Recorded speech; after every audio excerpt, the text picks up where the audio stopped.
I hate the word supper. I hate the word supper. It's awful.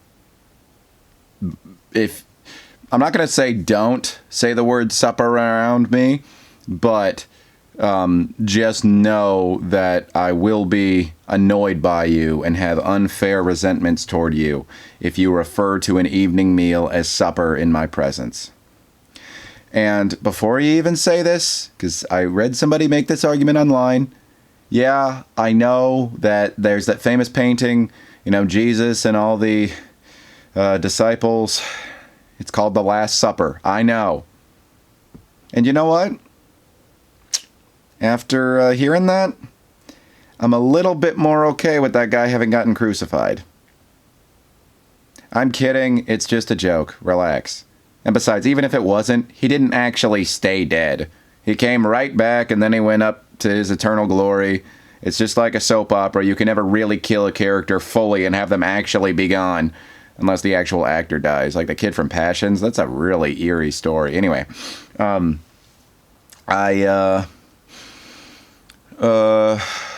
always felt like petty frustrations were just like my right to hold on to.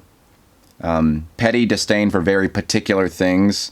And I've come to realize that some of those things that I cling on to have made me a bad person. When I was younger, I had some really crappy views sometimes about people of different cultures. I think that we all battle with that a little bit, when we're a kid. Not to justify my being a terrible person when I was younger, but yeah, anyway, I don't want to try to justify any of it. My point is I've let go of some really crappy biases that I might have had when I was younger.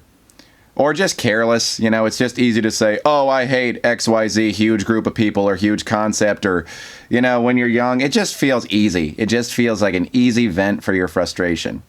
But as I've gotten older, the things that I'm like, oh, I hate this thing have gotten smaller and stupider. Little insignificant things for me to cling on to the fact that I can be petty. I'm allowed to be. It's my God-given right because it's not hurting anybody to hate the word supper. It didn't really hit me, that I might be running my mind into a bad spiral until I watched this David Foster Wallace commencement speech called This Is Water. It's extremely famous. I put off watching it for many, many years because David Foster Wallace can say stuff that's so true that it just hurts. But yeah, he gave a great speech about a lot of the trappings of adult life and some advice for how to sort of get through that or get around that. And the only problem is there's a part where he mentions a common frustrating occurrence, which is where you're going to the grocery store to get some food for, as he says, supper. And part of me wanted to immediately turn off the video when I heard that. Even loving David Foster Wallace, even knowing that he has great things to say, the word supper just bothered me that much. And he only says it twice in the whole video, but it just cast this huge shadow over the whole thing. Why did it have to be supper? Why couldn't you just say dinner? But a huge part of the video that rings so true to me is that a lot of adult life is about being able to navigate your way through petty, little, stupid frustrations. Petty, little, stupid frustrations. Even ones that might seem harmless. Yeah, okay, you're not going to hurt the word supper's feelings. But I'm hurting myself whenever I ruminate on that. And I connect that little petty disdain for that word with everybody who ever says it.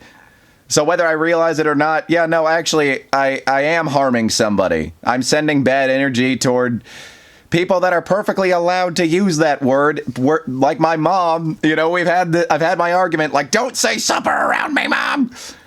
She used to just say it as a kid. She has Southern roots. And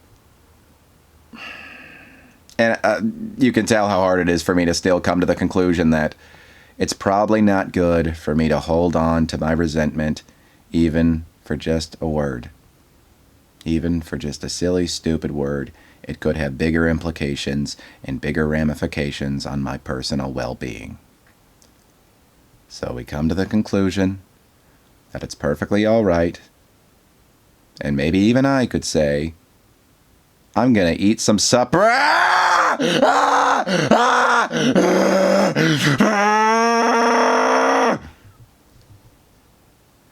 It was supposed to cut off at that point. That was supposed to be the whole joke. Oh.